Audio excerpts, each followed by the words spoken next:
না। আমার আসার উদ্দেশ্য একটাই, আমি বাংলাদেশের নাগরিক, আমি মুক্তিযোদ্ধা পরিবারের সন্তান। আমরা নেত্রী শেখ হাসিনার চাই, এদের কাছে চোরের বদলে ডাকাইতে নিয়ে বইছি, ও কেমন করে পাইলে। লাস্ট আমি একটা দাবির কথা বলি, যে কতটা মবের মূল্যকে পরিণত হয়েছে বাংলাদেশ। জনগণ আপনারা সব সচ্চার হন, আমরা আগে সরকার চাই, আগে সরকার অনেক ভালো ছিল। আওয়ামী লীগ নিষিদ্ধের প্রতিবাদে সংসদ থেকে এবার রাজপথে রুমি ফারহানা দিলেন কঠিন হুঁশিয়ারি। দেশটা কারো বাপের না। 52% মানুষকে পেছনে ফেলে নতুন বাংলাদেশ রচনার কোনো চিন্তা যদি কেউ করে থাকে, সেটা কখনো সম্ভব না। কোনো সম্প্রতি বিরোধী দল ও সাধারণ মানুষের মতামতকে উপেক্ষা করে সংসদে আওয়ামী লীগ নিষিদ্ধের অবৈধ বিল পাশ করে বিএনপি। এরপর থেকে সংসদে আওয়ামী লীগ নিষিদ্ধের প্রতিবাদে এতদিন বিএনপির বিরুদ্ধে সংসদে ঝড় তুলে আসছিলেন রুমিন ফারহানা। কিন্তু এবার সংসদে নয়, এর ফয়সালা করতে রাজপথে আওয়ামী লীগের নিষিদ্ধ প্রত্যাহারের দাবিতে শিক্ষার্থীদের সাথে নিয়ে মাঠে নামলেন রুমিন ফারহানা। তিনি বিএনপির সরকারকে হুঁশিয়ারি দিয়ে বলেন, আমি কোনো দলের হয়ে আসিনি, আমি আজকে আসতে বাধ্য হয়েছি। কিন্তু যে সংসদকে মানুষের আস্থার স্থান বলা হয়, কিন্তু 52% মানুষের সমর্থন পাওয়া প্রাচীন দল আওয়ামী লীগকে সংসদে অবৈধভাবে নিষিদ্ধ করে আজ সেই সংসদের প্রতি আর মানুষের আস্থা বিন্দু পরিমাণ নেই। আওয়ামী লীগকে নিয়ে সরকারের এই মাথা ব্যথার কারণ জনগণ বোঝে উল্লেখ করে তিনি বলেন, রাজনৈতিক প্রতিপক্ষকে মোকাবিলা করতে না পেরে এই অগণতান্ত্রিক পথ বেছে নেওয়া হয়েছে, দলীয় পরিচয়ের ঊর্ধ্বে। তিনি স্পষ্ট করে জানান, আমি কোনো নির্দিষ্ট দলের হয়ে এখানে আসিনি, পরিস্থিতির ভয়াবহতা আমাকে আজ রাজপথে আসতে বাধ্য করেছে। যদি অবিলম্বে আওয়ামী লীগের ওপর থেকে এই অবৈধ নিষেধাজ্ঞা প্রত্যাহার করা না হয়, তবে আমরা সাধারণ শিক্ষার্থীদের সাথে নিয়ে আরও কঠোর ও চূড়ান্ত সিদ্ধান্ত নিতে বাধ্য হব।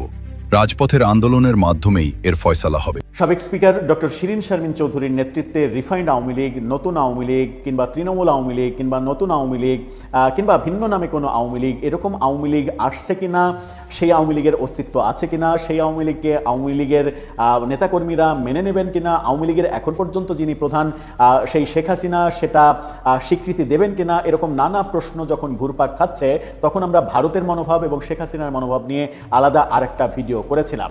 নতুন যে আলোচনাটা শুরু হয়েছে সেটা হচ্ছে যে আওয়ামী লীগের আমলে অভিযোগ ছিল যে তৃণমূল বিএনপি তৈরি করার মাধ্যমে বিএনপি ভাঙার একটা চেষ্টা করা হয়েছিল, এরকম অভিযোগ কিন্তু আমরা শুনেছি। ঠিক একই অভিযোগ বর্তমানে উঠে আসছে। অভিযোগটা মিলে যাচ্ছে কিনা যে এখন আবার তৃণমূল আওয়ামী লীগের ফরম্যাটে নতুন কোনো আওয়ামী লীগ দাঁড় করিয়ে শেখ হাসিনাকে মাইনাস করা এবং মানে আলাদা একটা দুর্বল আওয়ামী লীগ গড়ে তোলা এবং গড়ে তুলে তাদেরকে নির্বাচন করতে দেয়া, রাজনীতি করতে দেয়া, তাদেরকে নৌকা বরাদ্দ দেয়া, এরকম প্রক্রিয়ার মধ্যে দিয়ে কি রাজনীতি যাচ্ছে? শিরিন শারমিন চৌধুরীর জামিন এবং মুক্তির পরে তাকে কেন্দ্র করে বহু আলোচনা দানা বেঁধে উঠছে এবং সেই আলোচনার আগুনে নতুন করে ঘি ঢেলে দিয়েছেন সাবেক এমপি এবং রাজনৈতিক বিশ্লেষক গোলাম মাওলা রনি। তার মন্তব্য বরাবরের মতো চটকদার মন্তব্য, এবং চটকদার মন্তব্য হলেও তার মন্তব্য নিয়ে যথেষ্ট ভাবনার স্কোপ বোধহয় আছে কিংবা স্কোপ থাকতে পারে। চলুন একটু বুঝে দেখি যে গোলাম মাওলা রনি শিরিন শারমিন চৌধুরীর নেতৃত্বে নতুন আওয়ামী লীগের ভাবনাটা নিয়ে তিনি কি বলছেন এবং এরকম চেষ্টা আদৌ হচ্ছে কিনা যেখানে আওয়ামী লীগের শীর্ষ নেতাদের কোনো ধরনের কোনো সম্মতি নেই। তাহলে কি আওয়ামী লীগ ভাঙতে চলেছে? সেই আলোচনায় বলছিলাম শিরিন শারমিন চৌধুরীর নেতৃত্বে নতুন ফরম্যাটের একটা আওয়ামী লীগ, নাকি মানে আওয়ামী লীগের শীর্ষ জায়গা থেকে সিগন্যাল নিয়েই শিরিন শারমিনকে মুখপাত্র করে আওয়ামী লীগের রাজনীতি শুরু করা, কোন দিকে যাচ্ছে তাকে কেন্দ্র করে আওয়ামী লীগের রাজনীতি, এটা নিয়ে নানা রকমের ধোঁয়াশা সৃষ্টি হয়েছে। গোলাম মাওলা রনি কি বলছেন কালের কণ্ঠের এই শিরোনামটা দেখে নিন। সেখানে বলা হচ্ছে শিরিন শারমিনের নেতৃত্বে নতুন আওয়ামী লীগ। যা বললেন গোলাম মাওলা রনি, কি বলছেন তিনি? সাবেক স্পিকার শিরিন শারমিন চৌধুরীকে জামিনে ছেড়ে দেওয়ার পর তাকে নিয়ে নতুন আওয়ামী লীগ খোলার কথা কেউ কেউ বলছেন বলে গোলাম মাওলা রনি বলছেন। তবে তিনি বলছেন যে এই পরিকল্পনা যদি থেকে থাকে তাহলে সেই পরিকল্পনা ফেল করবে, অর্থাৎ শিরিন শারমিনকে কেন্দ্র করে নতুন কোনো আওয়ামী লীগ তৈরির কিংবা আওয়ামী লীগ ভাঙার পরিকল্পনা যদি নেওয়া হয়ে থাকে সেটা বাস্তবায়ন করা সম্ভব হবে না। কি বলছেন তিনি? শিরিন শারমিন চৌধুরীকে ছেড়ে দেওয়ার পরে লোকজন বলল সরকারের মেরুদণ্ড বলে কিছু নেই, এ সরকার পারে না। নিঃসন্দেহে শিরিন শারমিনকে দিয়ে তারা একটা খারাপ খেলা খেলতে চাচ্ছে। তারা তাদের পছন্দ মতো একটা নতুন আওয়ামী লীগ খুলতে চাচ্ছে, পুরনো আওয়ামী লীগ বন্ধ হয়ে গেছে।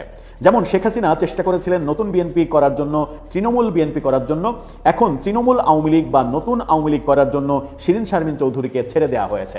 এই আলোচনাটা নাকি চলছে, যে দাবিটা গোলাম মাওলা রনি করছেন। তিনি বলছেন যে এই নতুন আওয়ামী লীগ সৃষ্টির চেষ্টা ফেল করবে। তিনি বলেন যে শিরিন শারমিন চৌধুরী বা তার মতো যাদের নাম রিফাইন্ড আওয়ামী লীগ, নতুন আওয়ামী লীগ এই নামে আসছে, তারা আসলে কেউই রাজনৈতিকভাবে মাঠে পরীক্ষিত নেতা নন। শিরিন শারমিনকে নিয়ে যারা চেষ্টা করছেন তারা ফেল করবেন। তার মানে গোলাম মাওলা রনির পুরো ইঙ্গিতটা হচ্ছে সরকারি কাঠামোর দিকে, অর্থাৎ তার কথাটাতে এরকম মনে হচ্ছে যে শিরিন শারমিন চৌধুরীকে দিয়ে তৃণমূল আওয়ামী লীগ কিংবা নতুন আওয়ামী লীগ এরকম কোনো একটা ফরম্যাটে মূল যে আওয়ামী লীগ সেটার দুয়ার বন্ধ করে দিয়ে নতুন একটা দলের জন্ম দেয়া, যে দলকে পরবর্তীতে যে কোনো প্রক্রিয়ায় নৌকা প্রতীক বরাদ্দ দেয়া এবং অপেক্ষাকৃত দুর্বল করে ফেলা আওয়ামী লীগকে যেন বর্তমান সরকারের আগামীতে রাজনীতি করতে কোনো সমস্যা না হয়, পরবর্তী নির্বাচনে কোনো সমস্যা না হয়। কারণ বৃহত্তর আওয়ামী লীগ তো একটা বড় ফ্যাক্ট, সেই আওয়ামী লীগকে যদি ছোট করা যায় তাহলে রিস্ক অনেক কমে যায়, সেখানে বিরোধী দলের আপত্তির জায়গাটাও অনেক কমে যাবে যদি একটা দুর্বল আওয়ামী লীগ তৈরি করা হয়। গোলাম মাওলা রনি ইঙ্গিত দিচ্ছেন যে এই মেকানিজমটা সরকার কিংবা সরকারি ঘনিষ্ঠ লোকজনের পক্ষ থেকেই হতে পারে। তিনি উদাহরণ দিচ্ছেন যে আওয়ামী লীগের আমলে যেমন তৃণমূল বিএনপি করে বিএনপি ভাঙার চেষ্টা করা হয়েছিল, সেই একই ফর্মুলায় যদি আগানো হয়, এবার তৃণমূল আওয়ামী লীগ করার চেষ্টা করা হয়, তাহলে সেই ফর্মুলা মানে ব্যাকফায়ার করতে পারে, সেই ফর্মুলা ব্যর্থ হবে তিনি অবলীলায় বলছেন। কারণ ব্যর্থ হওয়ারই কথা। আমরা দেখেছি যে ওই তৃণমূল বিএনপি করে বিএনপিকে ভাঙা যায়নি, কিংবা 111-এর সময় বিএনপি আওয়ামী লীগ দুই দলের নেত্রীকে মাইনাস করে দেয়া, তারেক রহমানকে জোর করে বিদেশে নির্বাসিত জীবনে পাঠানো, কোনো কিছু দিয়েই কিন্তু আওয়ামী লীগ কিংবা বিএনপিকে ভাঙা যায়নি। আওয়ামী লীগের দীর্ঘ 15.5 বছরের শাসনামলে বিএনপির উপরে অনেক কিন্তু টর্চার হয়েছে, কিন্তু বিএনপিকে ভাঙা যায়নি। বিএনপির মতো এত বৃহৎ দল কিংবা আওয়ামী লীগের মতো এত বৃহৎ দল নিয়ে যে বা যারাই নেগেটিভ পরিকল্পনা করুক না কেন, সেই পরিকল্পনা বাস্তবায়ন করা মাঠে সেটা একেবারেই দুরূহ কাজ। সেই বাস্তবতাটা গোলাম মাওলা রনি বুঝেছেন, সেটা বুঝেছেন, এটা মানলাম, কিন্তু এটা মানতে আমার ব্যক্তিগতভাবে সমস্যা রয়েছে যে শিরিন শারমিন চৌধুরীকে কেন্দ্র করে বর্তমান সরকার তৃণমূল আওয়ামী লীগের মতো একটা যাচ্ছে তাই আওয়ামী লীগ গড়ার প্রক্রিয়াতে যাচ্ছেন, এটা আমার এই মুহূর্তে কোনো লক্ষণেই মানে বিশ্বাস হয় না। কিংবা শিরিন শারমিন চৌধুরী শেখ হাসিনার প্রতি যতটা আস্থাবান কিংবা বিশ্বস্ত, শিরিন শারমিন চৌধুরী শেখ হাসিনার যতটা বিশ্বস্ত এবং বিশ্বস্ততা অর্জন করেছিলেন ক্ষমতায় থাকতে, আমার মনে হয় না যে শিরিন শারমিন চৌধুরীকে দিয়ে এই টোপ গিলিয়ে তৃণমূল আওয়ামী লীগের নামে কোনো কিছু করা সম্ভব হবে। তার জন্য বিকল্প কাউকে খুঁজে বের করতে হবে। শিরিন শারমিন চৌধুরীর জামিনকে কেন্দ্র করে যারা মানে সরকারের এই পরিকল্পনার গন্ধ মানে পাচ্ছেন, আমার মনে হয় যে তারা একটু ভুল গন্ধ পাচ্ছেন, ভুল পথে আছেন। কারণ শিরিন শারমিন চৌধুরীর জামিন, তার দ্রুত মুক্তি, এগুলোর পেছনে আন্তর্জাতিক কারণ রয়েছে এবং এটা অবধারিতভাবেই বলা যায় আন্তর্জাতিক কারণ রয়েছে। আমরা গতকালকে ভারতের পররাষ্ট্র মন্ত্রণালয়ের মুখপাত্র রণধীর জয়সওয়ালের সাংবাদিক সম্মেলন থেকে তার যে বক্তব্য শুনতে পেয়েছি, সেই বক্তব্যের মধ্য দিয়ে আরও বেশি স্পষ্ট হয়েছে যে ভারত, ডক্টর খলিল তার সঙ্গে জয়শঙ্করের যে বৈঠক, সেই বৈঠকে ভারত বাংলাদেশ সরকারের ওপরে বেশ কিছু পয়েন্টে চাপ প্রয়োগ করেছিল এবং সেই চাপটা রয়েছে। যে চাপটা, যে তথ্যগুলো সরকারকে টাইম দেওয়া হয়েছে যে আলোচনা করে তোমরা তোমাদের মতামত জানাও, বাংলাদেশের চাওয়াগুলো নিয়ে ভারতকেও সময় দেওয়া হয়েছে, তোমরা আলোচনা করে তোমাদের মতামতটা জানাও, এবং আবার যে এই বৈঠকের প্রয়োজন হবে সেটা রণধীর জয়সওয়াল পরিষ্কার করে জানিয়ে দিয়েছেন। সুতরাং শিরিন শারমিন চৌধুরীকে জামিন দেয়া এবং তার জামিনে মুক্তি পাওয়া, মানে জামিন দেয়া এভাবে বলা তো উচিত নয়, কারণ এটা আদালতের ব্যাপার, মানে তার এই দ্রুত জামিন এবং দ্রুত মুক্তি, মানে এই দ্রুত মুক্তির সঙ্গে তো আর আদালতের কোনো সম্পর্ক নেই। দ্রুত মুক্তি এই ব্যাপারটা কিন্তু সরকারের কর্মকাণ্ড।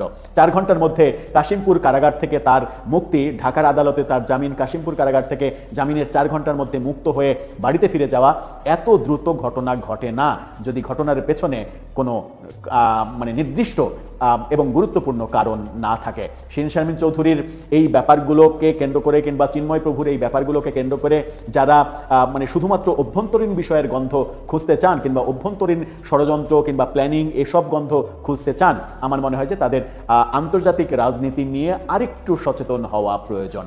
দর্শক, আপনার কি মনে হয় শিরিন শারমিন চৌধুরী কি মানে ন্যাশনাল গেম নাকি ইন্টারন্যাশনাল গেমে পরিণত হয়েছেন? আপনার মতবাদ জানিয়ে লিখতে পারেন আমাদের কমেন্ট। এখন আপনাদের জনসভায় যদি হামলা করে, আপনারা তো জনসভায় যাবেন না ভয়তে, আপনারা তো পোশাক করে তারপর ওখান দিয়ে ভয়তে আইয়ে পড়বেন, আপনারা ওখানে গিয়ে ফিট পড়বেন। আর বঙ্গবন্ধুর মাথার উপরে ছিল অস্ত্রের ঝঞ্ঝানি, আর নিচে বসে জনসাধারণের কাছে তার সেই যুদ্ধের প্রস্তুতির রণকৌশল তিনি দিয়েছেন। এই 7ই মার্চ বাতিল করবে, আমার মামুর বাড়ির বেসাত পেয়ে গেছে। কি রে কি? জেনারেল জিয়াউর রহমান তিনি নিজের কণ্ঠে, দ্ব্যর্থহীন কণ্ঠে তিনি সাংবাদিকদের একটি জিজ্ঞাসাবাদে তিনি বলেছেন যে বঙ্গবন্ধু তো মহান নেতা, 7ই মার্চের প্রেরণা ছিল আমার স্বাধীনতার যুদ্ধে ঝাঁপিয়ে পড়ার অন্যতম কারণ। তাহলে আপনি জিয়াউর রহমানকে বাদ করতেছেন, আপনি 9 জন সেক্টর কমান্ডারকে বাদ করতেছেন, আপনি আতাউল গনি ওসমানীকে বাদ করতেছেন, আপনি তাজউদ্দিনকে অসম্মান করতেছেন, আপনি নজরুল ইসলামকে অসম্মান করতেছেন, যে হুজুর ভাসানী 9ই মার্চের ভাষণে বলছে যে বঙ্গবন্ধু 7ই মার্চের ভাষণের পক্ষে আপনি সেই 9ই মার্চের সেই হুজুর ভাসানীকে আপনি অপমান করতেছেন। তাহলে এটা তো অবশ্যই ইতিহাস বিকৃত, ইতিহাস বিকৃত। আজকে অনেকে বলে কি জানেন, জয় বাংলার পরিবর্তে নাকি জয় পাকিস্তান বলা হয়েছিল। হায় রে নরধম নরপশু এবং কি বলে ওটাকে বর্বরের দল। তৎকালীন সময় আসম আব্দুর রব তিনি পরবর্তীতে জাসদ গঠন করে, তার থেকে তো বিরোধিতা বঙ্গবন্ধুর বেশি কেউ করেনি। তিনিই বলেছেন বঙ্গবন্ধুর পায়ের কাছে তিনি বসা ছিলেন এবং যতক্ষণ না পর্যন্ত বঙ্গবন্ধু স্বাধীনতার ঘোষণা এবং জয় বাংলা স্লোগান না দিয়েছে ততক্ষণ পর্যন্ত তিনি সেখান থেকে ওঠেন। পরিবর্তন করলেই কোনো জিনিসের পরিবর্তন হয় না। পরিবর্তন কি? পরিবর্তনটা গ্রহণ করছে কেউ গ্রহণ করছে। আপনি দেখেন আজকে টিভি চ্যানেলের একটা পোস্ট দেখেন 7ই মার্চ নিয়ে, সেখানে 20 কের ভিতর 18 কে লাভ রিয়েক্ট করে, তার ভিতর 500 কে আপনার কেয়ার রিয়েক্ট করে। কি হয়েছে তাতে? হয়েছে নাকি তাতে? পরিবর্তন কে গুনায় ধরে? কে ধরে? পাকিস্তান চাপাই দিছিল, পাকিস্তানের রাষ্ট্রভাষা উর্দু চাপাই দিছিল, কেউ গুনায় ধরছে? কেউ গুনায় ধরছে? 6 দফারে রাষ্ট্রদ্রোহিতার সামিল দিছিল, বাঙালি গুনায় ধরছে। 69-এ গণ অভ্যুত্থানের বিরুদ্ধে কুৎসা উঠাইছিল, গুনায় ধরছে। 70-এর নির্বাচনে বলছিল যে শেখ মুজিবকে ভোট দেওয়া মানে ভারতকে ভোট দেওয়া, ভারতের দালালি করা, কেউ গুনায় ধরছিল? কেউ গুনায় ধরছিল? কারণ মানুষ জানে যে ভারতের মতো একটা রাষ্ট্র আর বাংলাদেশের মতো একটা ছোট রাষ্ট্র, বাংলাদেশের 28টা রাষ্ট্রের মতো একটা ভারত, সেখানে ভারতের একটা প্রদেশে যা লাগে তা বাংলাদেশে উৎপাদনও হয় না। মানুষ সুযোগে নেই, মানুষ এখন সজাগ। পরিবর্তন করলে তাতে কিচ্ছু আয় যায় না। ওই সরকারি বই থেকে পরিবর্তন করুক, তাতে কি মানুষ শুনবে না? এবারের সংগ্রাম আমাদের স্বাধীনতার সংগ্রাম, এবারের সংগ্রাম আমাদের মুক্তির সংগ্রাম। কোন নেতাই বলতে পারছে? এরকম বক্তব্য দিতে পারছে? কোন নেতাই বলতে পারছে সুদৃঢ় এবং সুকৌশলী ভাবে? পারে নাই। পারবে কেমনে? দেশের প্রতি দায়বদ্ধতা থাকতে হয়, জনগণের প্রতি দায়বদ্ধতা থাকতে হয়, স্বাধীনতার প্রতি দায়বদ্ধতা থাকতে হয়। বঙ্গবন্ধু শেখ মুজিবুর রহমানের 7ই মার্চের ভাষণে তিনি গণতন্ত্র, সমাজতন্ত্র, ধর্মনিরপেক্ষতা, জাতীয়তাবাদ এবং এই দেশের মানুষের মুক্তির বীজ বপন করে। সেই ভাষণের ভিতর নিহিত ছিল স্বাধীনতার সেই যুদ্ধের প্রস্তুতি। 26শে মার্চ ঘোষণা হয়ে গেল আর যুদ্ধ হয়ে গেল কেন? একদিনে কি যুদ্ধের প্রস্তুতি হয়েছিল? 7ই মার্চের ভাষণের পর সমগ্র জাতি বুঝে গিয়েছিল যে আমাদেরকে যুদ্ধের ময়দানে নামতে হবে। যুদ্ধের দামামা বাজছে, পাকিস্তানি হানাদার বাহিনীর শেষ সৈন্যটিকে বাংলার মাটি হতে উৎখাত করতে হবে। সেই ম্যান্ডেট নিয়ে সমগ্র বাঙালি জাতি 7ই মার্চের তৎকালীন রেসকোর্স ময়দান, বর্তমান সরোয়ার্দী উদ্যানে নারী, পুরুষ, যুবক, যুবতী, কৃষক যার যার স্থান থেকে ছুটে এসেছিল। কেন ছুটে এসেছিল? যুদ্ধের প্রস্তুতি কিভাবে গ্রহণ করা যায় তা শুনতে। যুদ্ধে প্রস্তুতিতে বঙ্গবন্ধু কি বলেছে? আমি যদি নাও থাকি, আমি যদি হুকুম দেবার নাও পারি, তোমরা তোমাদের সংগ্রাম চালিয়ে যাবে। এখানে বঙ্গবন্ধু কি একেবারে পরিপূর্ণভাবে বলে দিয়েছে যে তার অনুপস্থিতিতে কি করতে হবে? সংগ্রাম করতে হবে। বঙ্গবন্ধু নেই, সংগ্রাম করতে হবে। বঙ্গবন্ধুকে কারাগারের ওই অন্ধকার প্রকোষ্ঠে যদি রাখে, আমরা সংগ্রাম করব। নেতা তো সে যে নেতা জেলে যাওয়ার পর তার আদর্শের উপর ভিত্তি করে যুদ্ধ হয়। আপনি দেখুন নেলসন ম্যান্ডেলা, তিনি জেলে ছিল, তার আদর্শের উপর ভিত্তি করে সংগ্রাম হয়েছে। নেতারা তো কখনো মারা যায় না, নেতা তো থাকে মহিয়ান। এমন জীবন করিবে ঘটন, হাসিলে তুমি কাঁদিবে ভুবন। 7ই মার্চের ভাষণে বঙ্গবন্ধু সমগ্র বাঙালি জাতির কাছে একটা অবিসাংবাদিত নেতা।